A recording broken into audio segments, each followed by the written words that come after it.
ये हूँ चलित वर्षर 27तम मुक्तमंच नाटक प्रतियोगिता तथा सप्तम वार्षिक प्रफुल्ल स्मारकी नवोदय नाटक महोत्सव। यही नाटक महोत्सव चलित वर्ष को मिसे आमर 27 वर्ष पदार्पण कला केवल आमर ये अनुष्ठान निष्ठापरता आम पिलामानकर कार्यशैली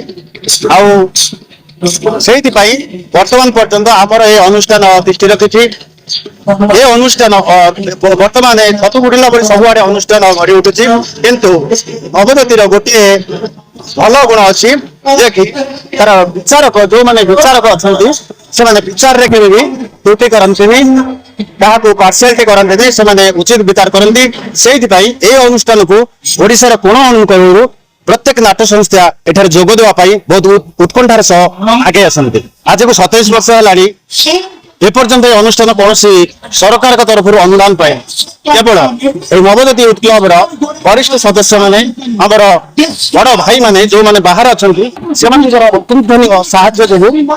विश्व ग्रामर आदिवासी मान अत्यंत साहाय्य जो ये अनुष्ठान आज पर्यंत तिष्ठि रही। यात्रा 27 वर्ष यात्रा अनुष्ठान बहुत दुख धंदा सहीक यात्रा अनुष्ठान को आज बचाई रखीचु। आम कि नुह दर्शक मान होती आम भगवान दर्शक मान ये अनुष्ठान चली आम तो खोराक मनोरंजन खोराक जगत लोक मान ढेंकानालू आसुरी बालेश्वर भद्रक आसी बासुदेवपुर आसती चंडीगढ़ आई दूरिया आई पटामुटी आई प्राय ऑल ओडिशा सारा पुरी भी आसी ओडिशा सारा टीम कंटाक्ट कर सब टीम मैंने आनी आसला बहुत अनुष्ठान आई भुवनेश्वर नामको आई गोतंडा आई रुद्रपदा आई बहुत अनुष्ठान ये अनुष्ठान बंकी दर्शक